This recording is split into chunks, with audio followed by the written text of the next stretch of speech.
Lee, thank you so much for jumping on. Thank you, Phil, for inviting me. I'm very happy to be here. So I'm Phil. I'm a partner at Webisoft. We're a software company based in Montreal, Canada. We interview interesting people in industries that we enjoy working in. Oil and gas is one of them. We have several clients in oil and gas, and we love each of them equally. Lee, do you want to take a couple minutes to explain what is it you do? I launched Mockingbird Land Services about at the end of this past March. So, just a few months ago. And it is a right-of-way and access consulting firm based out of Mississippi. So that's what I do. I'm more of the operator that, staffs the projects, recruits the land agents, trains them. I write the process and procedure manuals and navigate between, stakeholder alignment, the community trust, and the land agents. So how did you arrive to that current position? Can you talk about your journey a little bit? Yeah, so it's kind of interesting because it's really just a full circle. I started out in Mississippi politics. I worked for the House of Representatives in Jackson at the state capitol, and then I ran a congressional campaign for a 22-year United States congressman at the age of 24, and he lost by a very small margin. And I got a call from a land company in Louisiana, and they offered, they wanted to bring me on, train me from the ground up.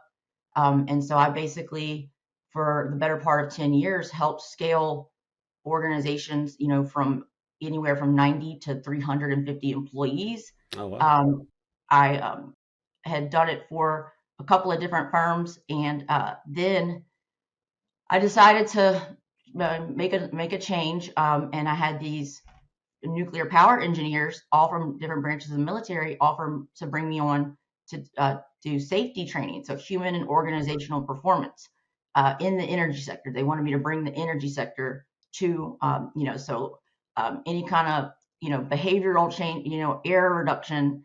And I saw the need. I saw the work cultures that definitely there were some major gaps in organizational cultures. So I trained with them for about 6 months, and then for 10 months did that, and really learned a lot about leadership training. I've gotten certified in it, root cause analysis. Hmm. And then I built up this network of land agents over a decade that really I've gotten really close with. I'm talking thousands. And when you're the one recruiting them, you get to know them very well. I was putting them on projects. I was negotiating with these master negotiators with their day rates and their job locations and their job titles. And I went through divorces with, not mine, but with divorces and bankruptcies Yeah, and yeah. deaths and births. And they were traveling 4 hours each way to landowner homes. And around February, um, I had a couple of land agents, and I say a couple, I mean a couple dozen. They were like, "Why don't you start your own outfit and we'll come work with you? We want to come work under your LLC," because I had an LLC, at the time. And I was like, "Y'all are crazy. I'm not sure I want to run my own company." And I was really good at telling other people how to run theirs, and scale theirs. And then when they would tell me things like, "We will come work with you for 60 to 90 days without pay because we trust you and we believe in you that much," I was like, "Well, how can you ignore that?" That kind of, faith. And when I know all the experts, and I've worked on these transmission lines and these pipelines and solar and wind and these project managers, and they've successfully built these energy, infrastructure projects. I couldn't not jump at that. So I launched with no backup, no safety net, just the trust of an industry. And that's what I'm going off of. I got these certifications, so I've got like my Mississippi Hub Zone Hmm. certification, and I'm federally certified, so I can work, on federal projects all throughout the country. And I did, 40 40 plus states and over 200 energy companies. That's my story. I went from, politics to pipelines and then to safety. And then, and now it's all coming back full circle. Any surprises so far on your entrepreneur journey? Oh, yes. Oh my God, this is so hard. It is so, I mean, I knew it was going to be difficult. Hmm. But when you're the CEO and you're the admin and you're the content Hmm. creator and you're your own second opinion, and you're the only decision maker, it gets to be very it can mess with you. My dog is my board of directors, and the poor thing, he needs a raise. Like it's, but I'm not stopping, and I don't regret it. I would do it all over again. It's the hardest thing I've ever done, but it's the most liberating, and I know it's only up from here. It's hard, it's difficult, but I'm going to be okay, and I know it's going to be worth it. So at this point, you're a solo founder.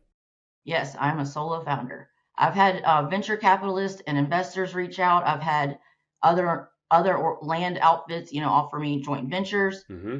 Most people that do these kinds of things, they do them because they want the freedom to be able to make their own decisions and not have somebody have that kind of control over their livelihood. And that's why I'm doing this. So if it jeopardizes the integrity of the mission, or I'm just fighting through it. Yes, I'm a solo founder. So my understanding is you would bring in partners under the right circumstances, like if you found the right Yeah. people. Oh yeah. Oh yeah. Definitely. I want a partner. I need somebody to be able to bounce ideas off of, Yeah. and I know where my strengths are, and that's kind of something I'm very proud of. Like I know what I'm good at, and I like to stay at what I'm good at. And I need somebody to help, with the things I'm not good at or don't want to Right. be. So and Yeah. just to have somebody to help carry the weight, because it gets heavy. But I'm stubborn. I'm an oldest daughter of five, so I just figure it out. Have Yeah. you tried having a conversation with any of the LLMs about your business? No, I haven't even thought about that actually. So I a have lot of not. solopreneurs are like, because obviously when you have a partner, like I have a business partner, is like he's in the office right over there, and we bounce ideas off of each other all the time, right? Like on a Yeah. daily basis. If you're alone, you're kind of, basically you have to argue in your head, I guess, and make decisions on your own. Yeah, and I did that before this, so it's even worse now. But now Mhm. with AI, obviously there's some models that are better at that than others. Like, ChatGPT for a while would just agree to everything you said and thought it was the best idea ever, right? But Yeah. there's other models, or you could at least like say, hey, listen, like take this position and tell me why this is a bad idea. And then, My thing, I love AI. I think it's a great tool. I think it's very resourceful. My thing is I use it to make sure I'm like I will try to prove myself wrong more than anything. hmm. 'Cause I am terrified to have it disagree with me. So Yeah. and somehow I managed to just be able to procrastinate more efficiently with it. So if I had somebody to tell me like these are the exact prompts that you need, stick with these. Don't divvy out, venture out from there, then possibly, when you're Googling prompts and there's so many out, there's so many options. I'm a big proponent of AI. I love it. I think it's great. Yeah. You could even ask, uh, one AI to give you a prompt for another AI and then go Yeah, from I've there, done I've done all that, but somehow I still get distracted. It's right? I don't know. As your current position of basically doing everything in your business, like could you run me through a typical day for you? So a typical day, well, actually, each day is different, honestly, Hmm. because I've got this the platform, with social media, and I in the past year have started to get more involved with industry events. So I've been asked to speak at conferences, and I've been put on like electric utility committees. It's a weird balance between traveling for and picking and choosing, because there's a whole market for conferences, and it can get very expensive. Yeah. So, honestly, the last few months, it's just been touch and go between, meeting with potential clients, keeping in touch with the land agents, and then traveling for these, industry events, which is also good for business development. Yeah. So, as a solopreneur, I don't think each day, I think each day is definitely different. So what do you do when you go to these conferences? You have booths, or do you do more like side events, networking? So I do a lot of, just a lot of networking and, panels, I sit Hmm. on panels, and I've started to do white paper, submit white papers. And my main platform is I'm trying to bring, I like to tell people I started a business in an invisible industry. Everybody talks about oil and gas and they talk about solar farms, and nobody really talks about what happens before they start digging in the dirt. Yep. Landman just became a thing last year. I I've haven't been I haven't seen that yet. Is it good? it's good. It is good, but for somebody who's worked with thousands of them over the last decade, Billy Bob, he's great, but They took it's some not creative like liberties. they don't work with they don't fight with the cartel, and Mm, they're so but it's interesting because it's culturally bringing attention to more an awareness to industry. what you do. Yeah, Yeah. I mean, honestly, it really is. But when you hear a right of way agent or a permitting manager, nobody really talks about what people who gets the access before they put a power line down in the ground. Yeah, absolutely. It's one of those quote unquote boring businesses, right? Where Well, not it's really flashy. not though. It's quite fascinating, and I mean, the stories But I've you know got what I from, mean, right? Like no yeah, one, like if you talk, I want to be an yeah, astronaut or I want to do, hmm some high action. or Like even no, a lineman. People, they've got linemen have like a real, they're all over TikTok, and they've hmm got their, but you don't. It's just very recently that the landmen have become more culturally aware. yeah. I mean that's the same creator from Yellowstone, right? That's the Yep, yep. same guy who also did Sicario and a couple others, if I Yeah, recall. Yeah, Tyler Sheridan. Sheridan, yeah, Taylor. something like that. Yeah. Seems to be kind of on. He's definitely in the land mood Yeah. No, lately. but I mean, it's really, it seems to really be successful. It's not accurate in my opinion, but who am I to say, I mean, obviously they need to make it, as entertaining as Yeah, possible, I obviously. assume. Yeah. Is it like that, completely outrageously far-fetched Well, or the landmen that I've worked with, they are negotiating access and lease negotiations with landowners. So, if you have to cross private property to put a pipeline down yeah. or build a transmission line, you have to get access to that property. Hmm. I don't see a lot of that on the show. I don't see anybody in the title office, doing all the title research from, you know, Yeah, yeah. patent to present. And, you don't see, but I'm also, I'm not trying to be like a nerd about it either. I know it's TV. So Yeah. I even wrote about it. I wrote an article about it when the show came out about my experience with the land agents, and how excited I was just that the name was getting some recognition. Yeah, yeah. So so you touched on doing research and titles, land titles and such. Hmm. What would you describe with like as what's an outdated process that you're still stuck with in your industry? Like I assume a lot of spreadsheets still around. So, ironically, building out these staffing these pipelines. I was, at one point, I was simultaneously staffing a 200-mile long, pipeline, a 20-mile long transmission line, all over the different states. I built out an applicant tracking system specifically for the right-of-way industry. So I think one of the an outdated system that is the staffing process. Mm. Now and then AI, I feel, has kind of convoluted that as well. There's a lot of recruiters that aren't really familiar with the land industry. They just come in, and don't know exactly what the land agents do. And I will be the first to admit I came from politics, so I didn't know either, but I learned. And I had to do some of the work myself to be able to figure out who the real talent is and who is really good at getting resumes built with AI systems.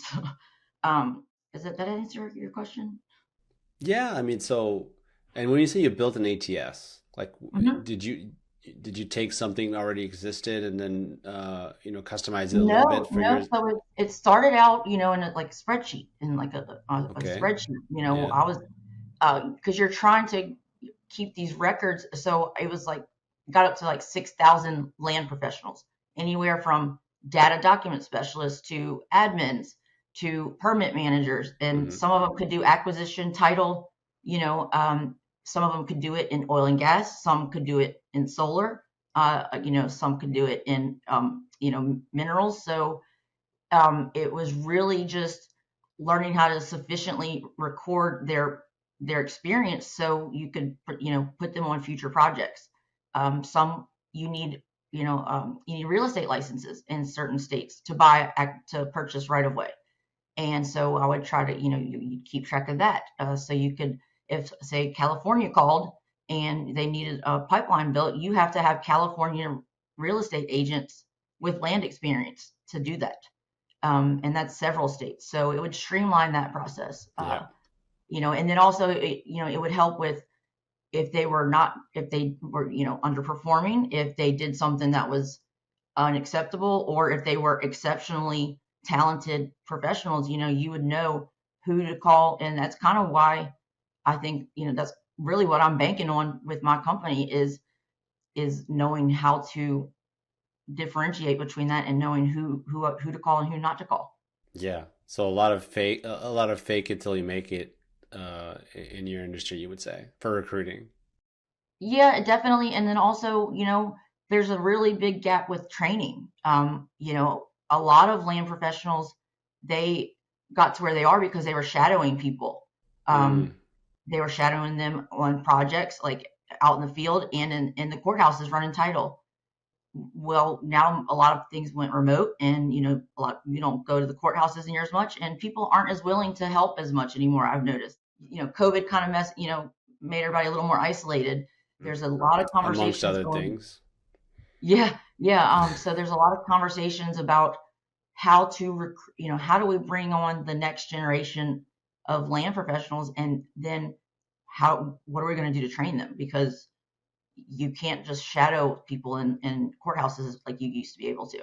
Yeah, and this is a recurring theme on this show so far as the knowledge transfer, right? And it Yeah, doesn't seem limited to oil and gas necessarily. It just seems like multiple industries are going to be dealing with this issue, which is people are retiring. There's no real transition, and then new people, first of all, like no, the ones that are even interested to get into the industry, really come in they don't know and have, how, yeah, and unless they're related to people that are already in the industry, because yeah, that's you see that a lot. But it's definitely something that I'm trying to work with. Is and a lot of it, the internet, social media, and those kind of platforms are really, I think, are what's going to save the industry. But the legacy land companies have to quit just reaching out to the same people all the hmm time and give the greener ones a chance. You have to. That's I could go on for, if anything I can do, I can go on for days about what needs to be fixed with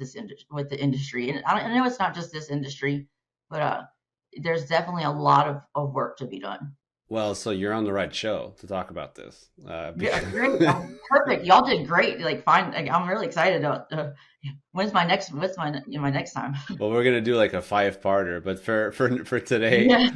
okay. So you talked about recruiting, you talked about knowledge transfer. What's another big gap in your industry that you think needs to be fixed? So I think another big gap, oh gosh, another big gap I would think is, now that software has become so fast tracked everything, there's a major gap with the land professionals and then their training in the software programs. Mm, That's also something I've seen a lot of problems with. The organizations that they're working with, they're adopting systems from land companies, and then they get a 5-minute training, and then the land agent's supposed to know how to run the software program. So I'm seeing that too. I'd say another one of the other main things I would say is scaling organizations. Some companies try to scale too fast, and they wind up, underpaying people, Mm. and I feel like it's one of my main platforms is these people. They're in these remote areas of the country, and they're away from their families along like for years at a time, say living in campers, and um, they're not just bill rates. These are human beings that need to be treated as such and paid for what they're, rightfully so. Years at a time, you said? Yeah, one project is 7 years of my life. A 600-mile long pipeline, and then it wound up getting shut down. So, yeah, so Well, that's the yeah, thing, right? Because you're kind of at the mhm. mercy of perhaps the Each state and administration. all Yeah. the see, and that's another thing. Coming from the political side, I see where this, when things can go awry. Yeah. One governor can shut down a 5-state project. Yeah. By blocking it or, Hmm. yeah, yeah, absolutely. We are dealing with this in Canada at the moment with Yeah, the pipeline that the federal government wants to build. And I think now it's the blocker is BC, right? It's one yeah, province that has, certain demands. It's not easy because you have to make everybody happy. yeah. Um, yeah. And then if you're not communicating with the regulators, everybody's working in silos and nobody's talking. So then what happens? It gets shut down or somebody gets hurt. Or the project doesn't go well, right? Obviously, if there's Yeah, no communication, yeah. yeah. I mean, like I worked on Constitution Pipeline in New York was one of the first projects I worked on. That was over 10 years ago, and now I hear it. It's possibly coming back online. Um, so it's kind of wild. Hearing that kind of stuff. But it's just if people would learn how to talk to one another across the sectors, I think things would be a lot better, or easier. And that's kind of, if you've read anything I've written, the $1 billion gap, it's with, that exact problem. What innovation are you most excited about that you see coming? Oh, I don't even know if this counts, but the drones. Yeah, um, yeah, I, yeah. I feel like I'm very excited about the how that's helping with the industry, and the 3D, and I'm not tech enough to even really talk about it, but from just from what I've seen, the drone technology going in these, like a project I worked was in a swamp, was in a basin, Mm-hmm. where you had to take piros and wade out in water to get these pipelines built. So I think the drones are definitely a technological advance that I'm excited about, especially because you're putting less people at risk and you're getting better data, better footage. Okay, so you mean from a almost like a safety standpoint for the Yeah, so drones? here's that full circle thing I was talking about, working with the safety side. Yeah, One thing I said back in February is, the more pipelines we build, the more people that are going to get put on them. And then how do you keep policy from, changing?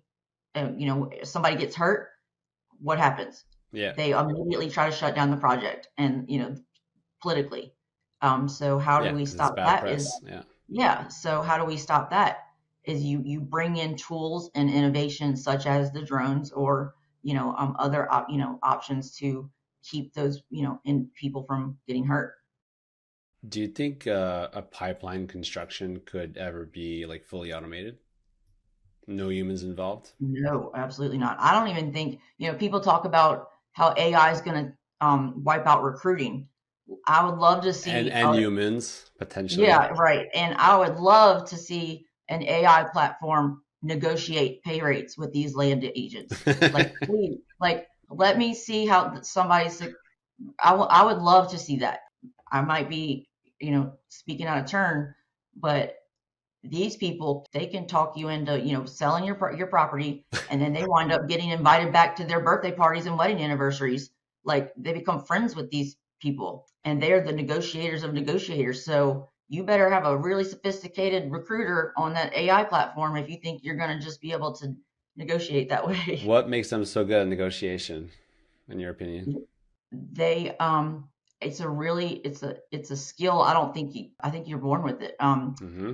They're not used car salesmen. I know people they get mislabeled for that a lot. Sure. Anyone But they that's know too how to, salesy would feel that way, yeah. perhaps. Yeah. I mean, but look, it's learning. They know how to talk to people, but they're very good listeners, Mm. and they're basically like talking like lawyers, but in a way that isn't so offensive. Or Yeah. Okay. I call them porch therapists, fence post therapists. It's a very unique skill. I don't think everybody. Maybe if we had better training, or could get these land agents to start training the younger ones, we could keep the good ones around. But Do you think AI could potentially solve or help with the knowledge transfer and knowledge gap? yeah, I think so. But we got to find the people that are gonna sit and Upload their brains upload all into the AI. data. Yeah. Like I know there's a problem right now.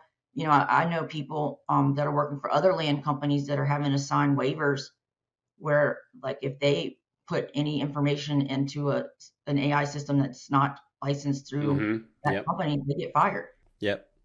I mean, Yeah. It's a legitimate security issue with it is, enterprise. Yeah. but it's also like they're just trying to do their job too. So, Yeah, there's a line, right? It's honestly not easy because there's some models that obviously more advanced that you pay for and enterprise ready that allegedly don't train on your data, don't share data, yeah, and but then how are you sure, right? If it's on a cloud service or online, and then if you host your own models, and that's complicated in yeah, itself, and we're getting into a weird territory. Even just like yeah. And code, everything's going so fast. Everything's moving so fast. It's like I don't know. We got to figure out how to catch up. yeah, it's exactly that's the point is it's moving too fast to control, right? Hmm. So a lot of risks are taken technically. Like even if you Yeah. use a coding tool that like a Cursor or anything like that, Hmm. Claude, technically you're sharing your code with,